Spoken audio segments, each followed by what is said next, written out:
মাইরা লাইছে, হত্যা করছে। আমরা এটার সরকারের কাছে বিচার চাই, দেশবাসীর কাছে বিচার চাই।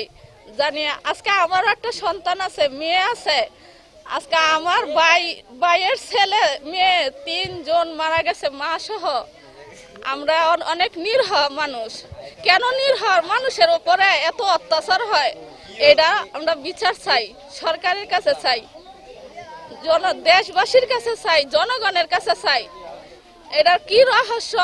একজন তো আমার ভাই-ভাতিজি করে একজনে মারতে পারে না, এটার আমরা রহস্য যাই সরকারে বার কইরা এটার ফাঁসি হয়। যেমন আমাগো 4 জন মানুষ কোবাইয়া হত্যা করছে, এরম জানি পাবলিকে জানি আমগো বিচারটা সঠিক মতন কইরা দেয়। আমার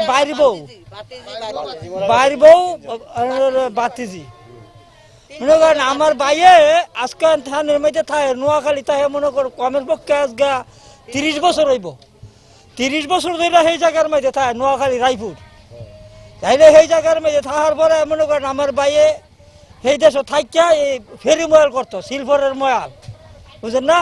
শিলফরের ফেরি ময়াল করতো। শিলফরের ফেরি ময়াল করার পরে তেমনি মনে করেন 8 বছর আগে, এই 8 বছর আগে মনে করেন এই দিয়ে কারেন্টে শর্ট খাইয়া হ্যাঁ মারা গেছে। ময়ালও গেছিল, সকালে নামাজ পইরা মসজিদেতে নামাজ পইরা ফেরি ময়ালও গেছিল। ফেরি ময়ালও গিয়ে আবার জোরুক্ত মসজিদে নামাজ পড়ছে, নামাজ পইরা সাইরা আবার রাস্তাত গিয়ে দেয় একটা কারেন্টের তার পরে রয়েছে, তারটা ফারাক করতে লইছিল, এই কারেন্টটা শর্ট করে মারা গেছে।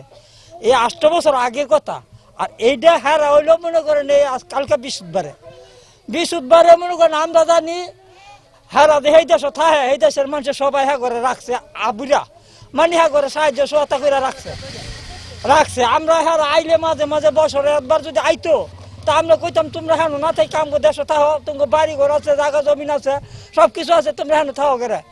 আমরা হ্যাঁ মধ্যে আমগর সলাই শান্তি, তো সলাই শান্তিলে থাকো, তোমার আমরা জোর করে রাহুল লেগে মোটে নাই। তোমরা যদি আমি সলাই শান্তি হয় জাত কাজে হাত কই থাও, ও আফসোস নেই। ওখানে তো মনে করেন কালকে বৃহস্পতিবারে এই ঘটনা শুনি কয় কোবাইয়া 4 জন মেরে লাইছে। আর হ্যার ফোলা ছিল একটা, এই ফোলাটা মনে করেন ফারাক ছিল বলে ফোলাটা বাসাত আসিল না, ফোলাটার বাসাত আসিল না রেখে দিব ফোলাটা খবরটা ফোলাটা বাচ্চা রয়েছে। যদি আমার মনে হয় যদি ফোলাটা যদি বাসাত থাকতো তো ফোলাই বল লইলে আগে, তাহলে ফোলাই বাসাত আসিল না, এই কারণে ফোলাই বাচ্চা রয়েছে। মানে এই 4 জন মাইরা ছুঁয়ে গেছে, এই যেটাই তারা মারছে সেইটা হাইট বলে বলে একজন বলে মাইরা লাইছে। মানে আমরা তো এনতে কেন জানি, আমরা হেন যাই নাই। তো 7-8 বছর ধরে আমার কাকা মারা গেছেন এই বিদ্যুতের শর্ট খেয়ে, এবং ওনার স্ত্রী এবং 3টা মেয়ে নিয়ে উনি ওখানেই থাকে 27 বছর ধরে।